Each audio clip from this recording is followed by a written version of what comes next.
What's up, scrappy peeps? It's Adele from Inky Quill, and I'm here with a bit of a different Scrap Stash Saturday video today. So this series is all about using your scraps to try and make something that you can actually use instead of just hoarding for days, months, and years, and even decades. So today I'm making some embellishment clusters because I'm really been enjoying lately having pre-made DIY embellishments just ready to go. It just makes scrapping a lot easier for me, especially if I'm in a bit of a rut or if haven't scrapped for a while. It just makes it a whole lot easier. So all I'm doing today is I've grabbed my little embellishment containers. Now I will link the video down below on how I sorted these if you want to check them out. And I'm just going through and finding some large kind of background pieces. So these are going to form the base of my cluster, and then I'm going to build smaller pieces on top. So all you need to do this is just any embellishments that you've got. This is a great way to use ones that are a bit trickier to use, or just colors that you're not a giant fan of, or just overlook because they're a bit old. All of the collections here that I'm using today are they're at least a year old. There's nothing, I don't think I've sorted anything into here for a while, so they're not the newest things. So the first step I did was to get those background pieces. Now, if you don't have any large embellishment pieces, you can just cut different shapes from pattern paper. You might also just use die cuts that you've cut using your die cutting machine if you've got one. So just anything that can form a bit of a base. Then I'm going through and I'm just picking some smaller pieces. So every cluster, I think almost every cluster has some sort of word or phrase on it, and I'm picking really generic ones that don't need a specific photo to be matched up with. So while I'm doing that, I'll just fill you in on what I'm up to this weekend. I am filming the final face-to-face video for my class, and I am going to tell you when the scrap stream will be on. Now, I will be having the class release date on the same weekend of the scrap stream, and there'll be a special discount code for people who are in the scrap stream who would like to buy the class, but only for the weekend that I release the class on. So my plan is I'm going to film the video today, have it all set and ready, and I'm planning on 2 weeks' time. It was going to be the last weekend of October, but now it's the first weekend of November, of releasing the class. And stay tuned for this week because I'm going to post a sneak peek of it as well. And to those people who signed up for the early subscription newsletter back in June, I think it was, you will get some sneak peeks this week as well, which is exciting. So don't worry, there's no one signed up for the actual class yet. Hasn't been paid for yet. You haven't missed out on anything. So I'll fill you in on all the details this week and next week as how you can apply for the class.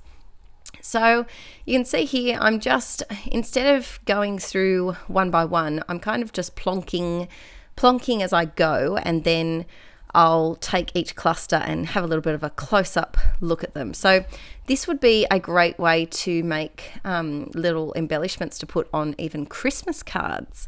Because I don't know about you, but I have a giant Christmas embellishment stash, which is ridiculous because it's one day or 1 month if you do something like December Daily. But I seem to have a lot of Christmas embellishments. The Christmas packs have a ton in them, and I just don't use them all. So what I'm thinking of this year is of making some Christmas themed or even Christmas colored, so golds and greens and reds and maybe a bit of pink in there as well, and using those to just mount onto a blank white card or something like that. I think that would make a really nice, easy little effective card.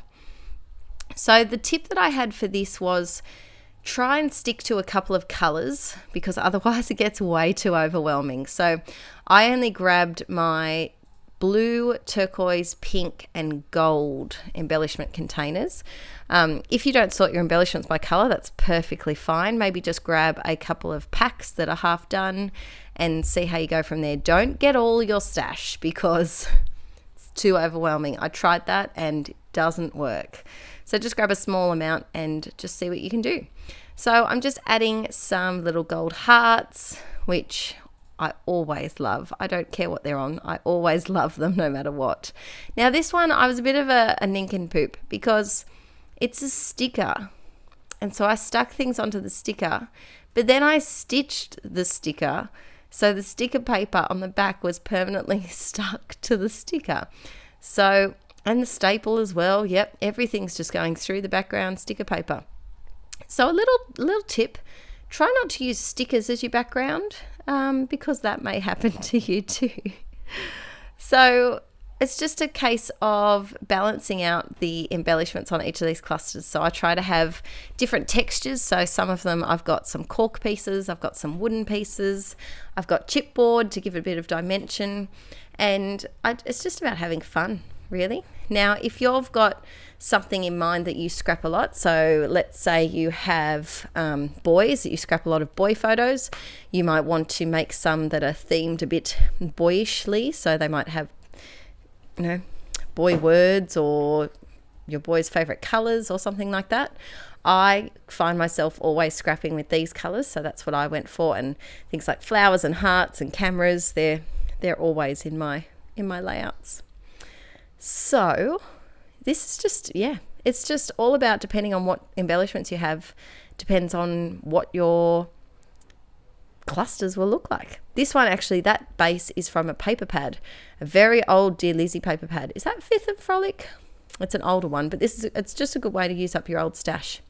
So at the end of this video, I'm actually going to do a bit of a giveaway, and I'm going to give away the embellishments that I have created. So I think I did use 2 or 3 on a layout, but there's still a whole bunch of embellishment clusters that I've made. So I'll fill you in at the end of the video on as to how you can sign up for that giveaway, which is a bit exciting. This one I decided to go with a bit of a travel theme. Not that I really travel anywhere, but I had the ticket, I had the world in the background, and then I had this really cute puffy sticker that says the world is your oyster. I think it's what it says.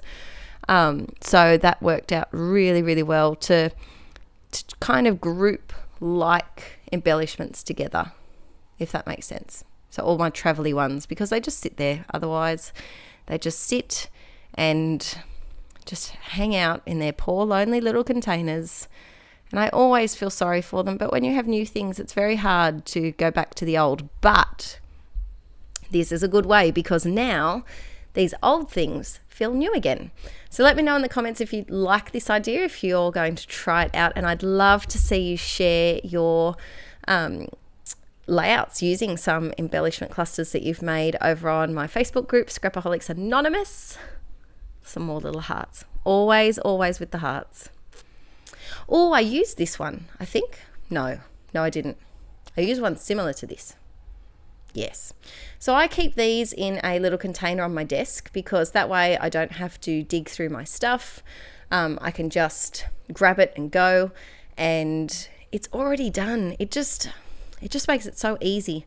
In my new class, there are, I think, three or four, at least 3 DIY embellishments.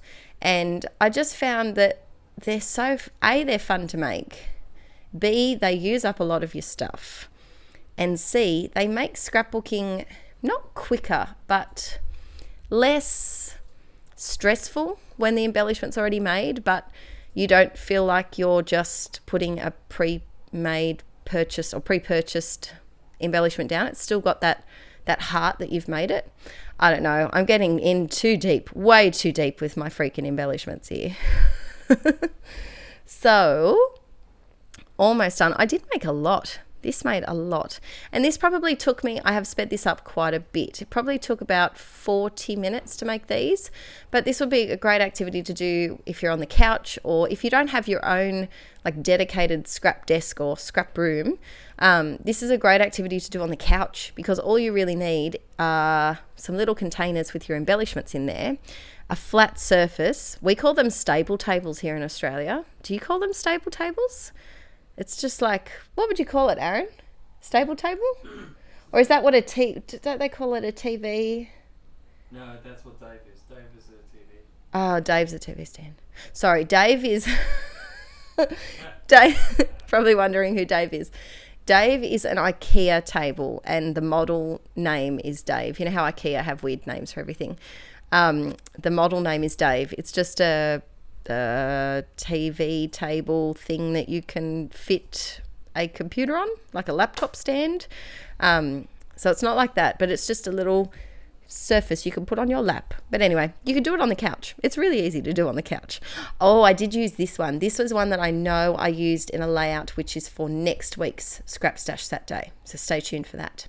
Anyway, the video is almost done. So to subscribe to the giveaway, all you have to do is comment down below your favorite embellishment of all time, your favorite embellishment ever. So it could be, I don't know, thickers, it could be chipboard, it could be whatever, and tell me why. That's all you have to do the giveaway.